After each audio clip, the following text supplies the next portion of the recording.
भक्तगणों, आज आपको वाल्मीकि रामायण में वाल्मीकि अरण्यकांड में खर के साथ श्री राम का घोर युद्ध की कथा कहूंगा। आप उसको ध्यानपूर्वक सुने।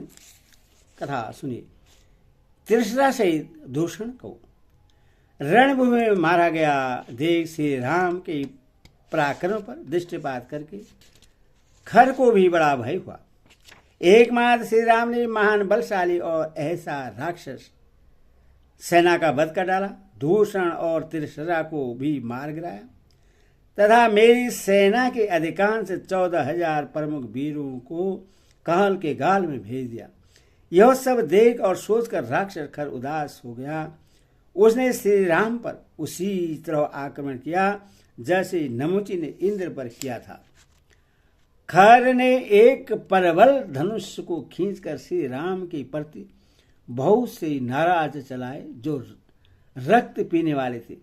वे समस्त नाराज रोष में भरे हुए विस्तर सर्प के समान प्रतीत होते थे। धनुर्विद्या के अभ्यास से परिचय को हिलाता और नाना प्रकार के अस्त्रों का प्रदर्शन करता हुआ रथारूढ़ खर समरण में युद्ध के अनेक पैतरे दिखलाता हुआ विचरने लगा। उस महारथी वीर ने अपने बाणों से समस्त दिशाओं विदिशाओं को ढक दिया। उससे ऐसा करते देख श्री राम ने भी अपना विशाल धनुष उठाया और समस्त दिशाओं को बाणों से आच्छादित कर दिया। जैसे मेघ जल की वर्षा से आकाश को ढक देता है, उसी प्रकार श्री रघुनाथ जी ने भी आग की चिनगारियों के समान 200 सैकों की वर्षा करके आकाश को ठसाठस भर दिया। वहां थोड़ी ही सी भी जगह खाली नहीं रहने दी। खर और श्री राम द्वारा छोड़े गए पैने बाणों से व्याप्त हो सब ओर फैला हुआ आकाश चारों ओर से बाणों द्वारा भर जाने के कारण अवकाश रहित हो गया। एक दूसरे के वध के लिए रोषपूर्ण जूझते हुए उन दोनों वीरों के बाण जाल से आच्छादित होकर सूर्यदेव प्रकाशित नहीं होते थे। तदनंतर खर ने रणभूमि में श्री राम पर नाराज और तीखे अग्रभाग वाले विकिरण नामक बाणों द्वारा प्रहार किया, मानो किसी महान गजराज को अंकुशों द्वारा मारा गया हो। उस समय हाथ में धनुष लेकर रथ में स्थिरतापूर्वक बैठे हुए राक्षस खर को समस्त प्राणियों ने पासधारी यमराज के समान देखा। उस बेला में समस्त सेनाओं का वध करने वाले तथा पुरुषार्थ पर डटे हुए महान बलशाली श्री राम को खर ने थका हुआ समझा। यदि भी वह सिंह के समान चलता और सिंह के ही तुल्य पराक्रम प्रकट करता था, तो भी उस खर को देखकर श्री राम उसी तरह उद्रिक्त नहीं होते थे जैसे छोटे से मृग को देखकर सिंह भयभीत नहीं होता है। तत्पश्चात जैसे पतंगा आग के पास जाता है, उसी प्रकार खर अपने सूर्य तुल्य तेजस्वी विशाल रथ के द्वारा श्री रामचंद्र जी के पास गया।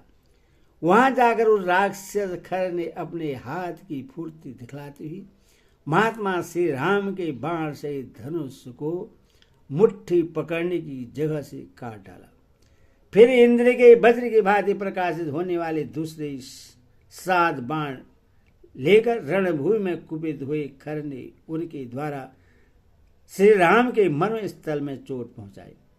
तदनंतर अप्रेतम बलशाली श्री राम को सहस्त्रों बाणों से पीड़ित करके निशाचर खर समर भूमि में जोर जोर से गर्जना करने लगा।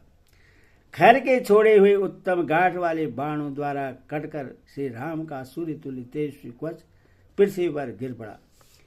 उनके सभी अंगों में खर के बाण धस गए थे। उस समय कुपित हो समरभूमि में खड़े हुए श्री रघुनाथ जी धूम रहे प्रज्वलित अग्नि की भांति शोभा पा रहे थे।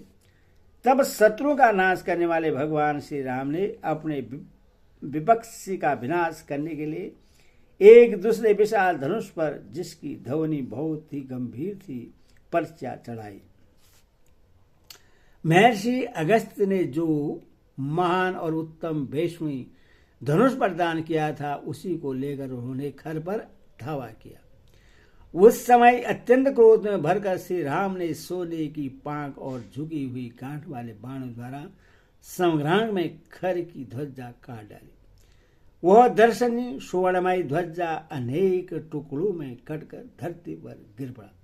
मानो देवताओं की आज्ञा से सूर्यदेव भूमि पर उतर आए हो।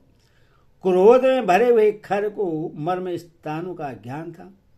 उसने श्री राम के अंगों में विशेषतः उनकी छाती में 4 बाण मारे, मानो किसी महावत ने गजराज पर तिमरों से प्रहार किया हो।